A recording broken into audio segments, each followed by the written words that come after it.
কোনখানে? Hello everyone, তোমরা সবাই কেমন আছো? আশা করি খুব ভালো আছো। আর আমিও ভীষণ ভালো আছি। নতুন একটি ভ্লগ নিয়ে চলে এলাম তোমাদের কাছে।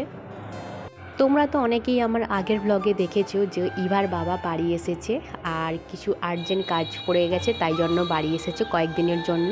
তো দুবাই থেকেই এসেছে, আবার যাবে দুবাইতে 5-6 দিনের জন্য বাড়ি এসেছে। তো 3 মাস পর বাবাকে কাছে পেয়ে ইভা তো ভীষণ খুশি, সারাক্ষণ শুধু বাবার সাথে খেলাধুলা করে যাচ্ছে।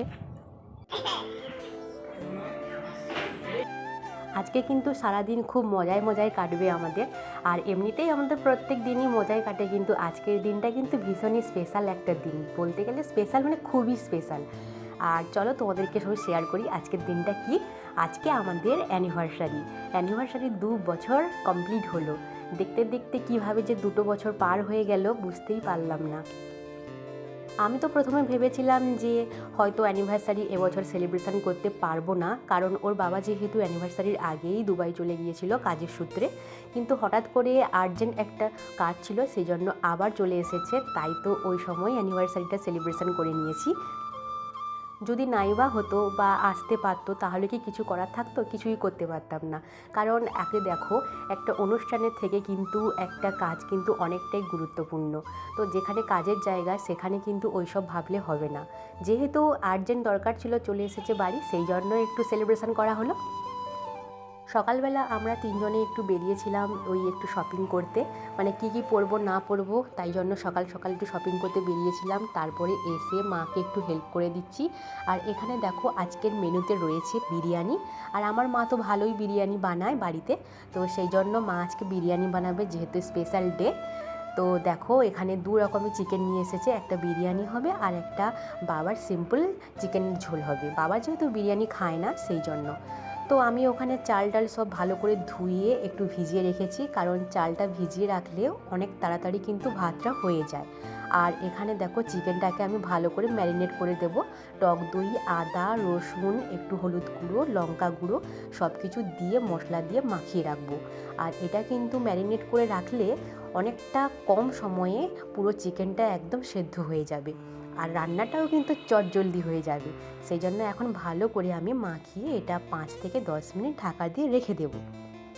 তারপরে মা এখানে রান্না শুরু করে দিয়েছে, কারণ এই দেখো ইভা এখন ঘুমোচ্ছে। আর ইভা ঘুমোলেই কিন্তু সমস্ত কিছু কাজগুলো আগে কমপ্লিট করে নিতে হয়, কারণ ও জেগে থাকলে ওকে নিয়ে ধরতে হবে। ও তো এখন ভীষণ দুষ্টু, আর এখন হাঁটতে পেরে গেছে। আর হাঁটা বাচ্চা মানে তো সবসময় লক্ষ্য নজর করতেই হবে, এদিক ওদিক পালিয়ে যায়।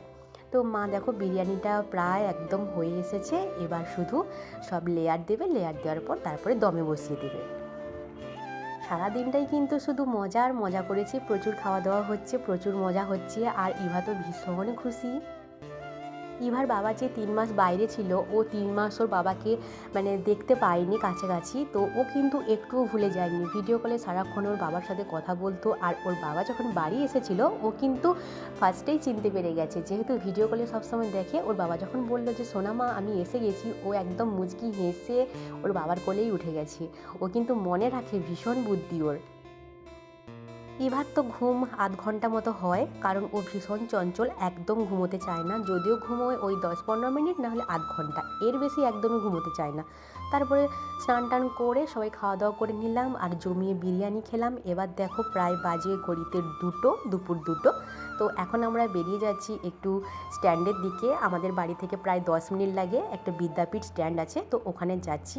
ওখানে একজন দিদিভাই আমাদেরকে কেক ডেলিভারি করে যাবে। ওই দিদিভাইয়ের কাছ থেকে কিন্তু আমি প্রত্যেকটা ওকেশানে আমি কেক নিই। আর দিদিভাই ভীষণ সুন্দর কেক বানায়। আগের ব্লগে কিন্তু আমি শেয়ার করেছি যতগুলো কেক নিয়েছি ওই দিদিভাইয়ের কাছ থেকেই নিয়েছি। আর তোমাদেরকেও বলেছি যদি কোনো দরকার হয় তাহলে অবশ্যই কিন্তু জানিও, আর আমি তোমাদেরকে নাম্বার শেয়ার করে দেবো। তো দিদিভাইয়ের বাড়ি কিন্তু একদম কাছাকাছি, তো দিদিভাই বাসে করে চলে এসেছিলো ডেলিভারি করার জন্য। তো আমরা কেকটা নিয়ে চলে এসেছি, অলরেডি চলে এসেছি। আর এখানে দেখো কেকটা ভীষণ সুন্দর। আমার না অনেক দিনের ইচ্ছে ছিল যে এই ধরনের একটা কেক নেব। আর বোন তো কেকটা খোলা মাত্রই অবাক, কারণ আমি কাউকেই দেখাইনি, আমি নিজেই ডিসিশান নিয়েছি যে এইরকম কেকটা বানাবো। আর দিদিভাইকে ফটো পাঠিয়েছিলাম যে আমাকে এরকম একটা কেক বানিয়ে দেবে। তো দিদিভাই ভীষণ ভালো কেক বানিয়েছে আর খুব টেস্টিও হয়েছে। তো দিদিভাইয়ের জন্য অনেকটা থ্যাঙ্কস।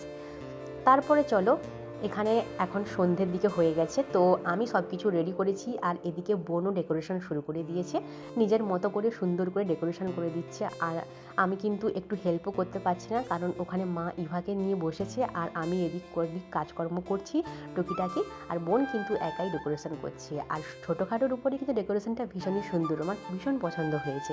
আর ইভার তোমরা কাণ্ড দেখো, আমি যেই শাড়ি টাড়িগুলো পরবো সব বের করে রেখেছি, ও কিন্তু পরে নিচ্ছে। ও জানে যে এটা পরতে হয়, ও বউ সাজবে বলে শাড়ি পরে নিচ্ছে। পুরো বাড়ি একদমই এলোমেলো করে দিয়েছে। এতক্ষণ তোমাদের সঙ্গে যেই কেকের কথা বলেছিলাম সেই কেকটা দেখো, তোমাদেরকে ভালো করে দেখাচ্ছি, ভীষণ সুন্দর। আর উপরে লেখা আছে হ্যাপি অ্যানিভার্সারি, আর নিচে নামটা লেখা ছিল। তো আমরা স্কুটি করে এসেছিলাম বলে নামটা একটু ঘাঁটাঘাঁটি হয়ে গেছে। ইভা তো আছেই দুষ্টু। তারপরে আমি একদম ফুল রেডি। আর এই শাড়িটা কিন্তু আমার মা দিয়েছিল, তো একদমই পরা হয়নি, আমি ভেবেছিলাম অ্যানিভার্সারির দিন পরবো। আর এই শাড়িটা আর ব্লাউজটা পরে নিয়েছি, আর পুরো গোল্ড জুয়েলারি পরে নিয়েছি। আর দেখো আমার বড় রেডি। আর এখন আমরা একটু ফটোশ্যুট করব। আর আমাদের দুজনকে কেমন লাগছে, আমার বর ভীষণ ইয়ার্কি করছিল, সেই জন্য আমি ভীষণ হাসছি। তো চলো এবার কেকটা তোমাদের সঙ্গে একটু শেয়ার করি। তো কেকটা আমি দেখো, কালারটা কিন্তু ভীষণ সুন্দর, তো ক্যামেরায় একটু অন্যরকম লাগছে, কারণ ক্যামেরাটা আবার অফ অন হয়ে যাচ্ছে, সেই জন্য কালারটা চেঞ্জ হয়ে যাচ্ছে, কিন্তু ভীষণ সুন্দর। আমি ওকে বললাম এসো আমরা একটু ফটো তুলি।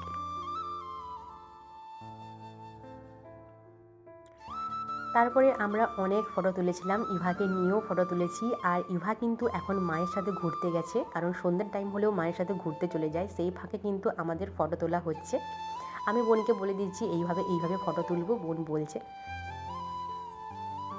তারপরে এখন চলে গেলাম ডেকোরেশনের পাশে, আর ওখানেও আমরা ফটোশ্যুট করছি, কেক হাতে নিয়ে বিভিন্ন ধরনের পোজ দিচ্ছি। আর আমাদের ক্যামেরাম্যান বোন, তো ও কিন্তু আমাদের দেখিয়ে দিচ্ছে এইভাবে ফটো তোল। তারপরে দেখো আমার বর আমাকে গিফট দিচ্ছে, সেটাও একটু ভিডিও করে দেখালাম তোমাদেরকে। আর আমার একটা নোয়া বাঁধানো ছিল, ব্রেসলেট নোয়া, যেটা আমার শ্বশুরবাড়ি থেকে বধূবরণের সময় আমাকে পরিয়েছে, তোমরা কিন্তু দেখেছো ভিডিওতে। তো ওটা কিন্তু আছে, কিন্তু এখন রেগুলার ইউজের জন্য সেটা আমি সবসময় করতে পারি না, কারণ ওটা একটু উঁচু টাইপের থাকে, তো ইভার মাথায় লেগে যেতে পারে, সেই জন্য আমি ওটা খুলে রেখেছি। তাই জন্য আমার হাজব্যান্ড বলল যে এইটা এরকম ধরনের নিলে কিন্তু অনেকটা পরতে ভালো লাগে, আর একটু সুবিধাও হবে, একদম হালকা। তো সেই জন্য দেখো এই নোয়া বাঁধানোটা নিয়েছি, ওটা আমাকে গিফট করেছে আমার বর। তারপরে আর একটা শাড়িটাও ভীষণ সুন্দর, রেড কালারের, রেডও ঠিক নয়, মেরুন কালারের শাড়িটা, ওটাও আমি তোমাদের একদিন শেয়ার করব পরে। তারপরে চলো ইভা রানী এসে গেছে, ইভাকে রেডি করে দিয়েছি, একটু সুন্দর ড্রেস করে দিয়েছি, আর ইভার ড্রেস আমার ড্রেস ম্যাচিং হয়ে গেছে। ইভা কিন্তু কেক কাটার জন্য একদম রেডি, ও শুধু কখন কেকটাতে টানাটানি করবে আর ঘাঁটাঘাঁটি করবে সেই আশায় আছে, কিন্তু ওকে কেকটা ঘাঁটতে দেইনি আমি এখন ওকে কেক খাইয়ে দিচ্ছি, আর ও কিন্তু কেক ঘাঁটার জন্য একদম অস্থির। শুধু আমার বর নয়, আরও আমাকে অনেকে গিফট দিয়েছে। দেখো আমার বর কিন্তু এই মোটা শাঁখাপলা আর নোয়া গিফট করেছে, মোটা শাঁখাপলা পরতে আমি ভীষণ ভালোবাসি। আর এই রূপোর সিঁদুর কৌটো আমার বোন গিফট করেছে, আর এই সুন্দর ইউনিক একটা পায়ের নূপুর আমার মা গিফট করেছে, ভীষণ সুন্দর। আর মোটা শাঁখাপলাটা দেখো আমার হাতে ভীষণ সুন্দর লাগছে, আমার নিজে কি যেন প্রশংসা করছি আমি। সে যাই হোক, এখানেই কিন্তু আমি ব্লগটা এন্ড করলাম, নেক্সট ব্লগে দেখা হবে।